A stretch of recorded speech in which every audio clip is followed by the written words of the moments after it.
Hello，大家好，Welcome to my vlog to Siem Reap អូខេចឹងមកនិយាយខ្មែរវិញអញ្ចឹងណានេះជា vlog ដើរលេងថ្ងៃដែលពេលខ្ញុំជិះទៅហ្នឹងថ្ងៃដំបូងដែលខ្ញុំត្រូវធ្វើហ្នឹងគឺខ្ញុំឡើងភ្នំបាក់ខែកមើលថ្ងៃរះជាមួយមិត្តភ័ក្តិខ្ញុំ2នាក់ទៀតមិត្តភ័ក្តិខ្ញុំហ្នឹងនិយាយពីថារឿងយន្តសិនវាយូរឆ្នាំក្រាស់ក្រែជាងគេហើយយូរស្អាតណាស់សៀមរាបបន្ទាប់ពីមើលថ្ងៃរះពួកខ្ញុំក៏បានដូរកៅអៅទឹកជិះឡានទៅមើលប្រាសាទមួយទៀតសិនអញ្ចឹងកំឡុងពេលដែលទៅប្រាសាទប្រខាន់ឬព្រះខ័នយើងល្បីមានមួយឆាអញ្ចឹងពួកខ្ញុំក៏ធ្វើដំណើរទៅរកកន្លែងសម្ដែងហ្នឹងខោបម៉ាច់ឆា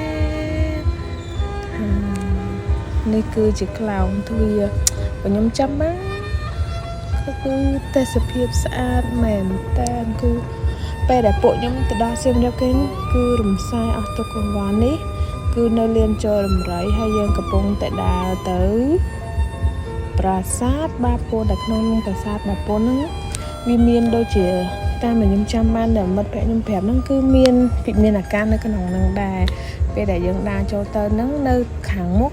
គឺប្រាសាទពិមានអាកាសហើយយើងដើរបត់ឆ្វេងបន្តិចមកគឺដល់ប្រាសាទបាពុនអញ្ចឹងខ្ញុំកំពុងតែធ្វើដំណើរទៅរកប្រាសាទបាពុនដើម្បី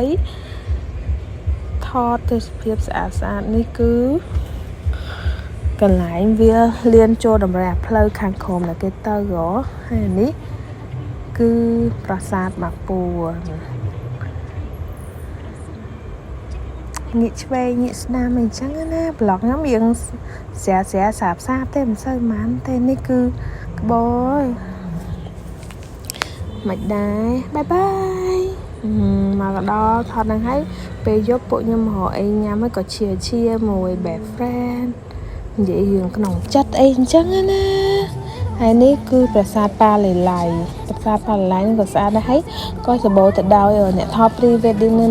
ច្រើនដែរពីណាគេថាទៅសៀមរាបដល់គូប៉ុន្តែខ្ញុំទៅច្រើនដងហើយតែដែលបានជួបគូឯតែខ្ញុំចង់ទៅដើម្បីរំសាយសម្ពាធការងារឥឡូវកាន់តាយើងកាន់តែសម្លឹងទៅឆ្ងាយសម្ពាធយើងកាន់តាបន្ថែមលើសមុនហើយនេះផ្លូវខាងក្រោយប្រាសាទអង្គរបងប្អូនជួយមើលខ្ញុំទៅច្រើនដងប៉ុន្តែខ្ញុំមិនដែលចូលតាមច្រកក្រោយទេ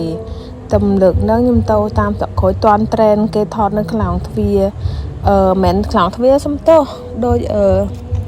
សុំមុខថតដល់បងប្អូនអញ្ចឹង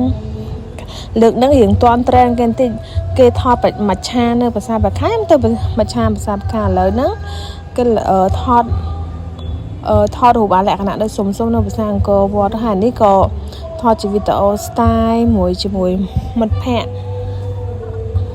របស់ខ្ញុំ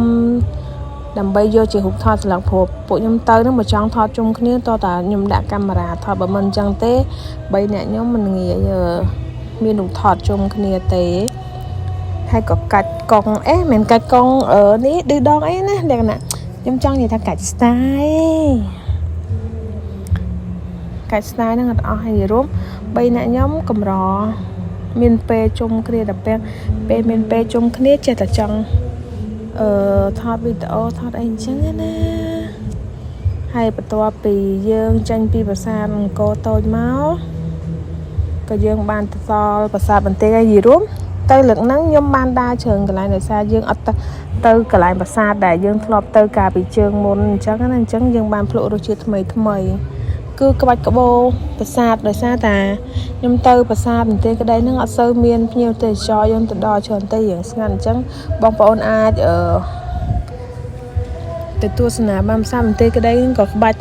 ក្បូរស្អាតហើយរួមប្រាសាទដូនតាយើងមួយណាក៏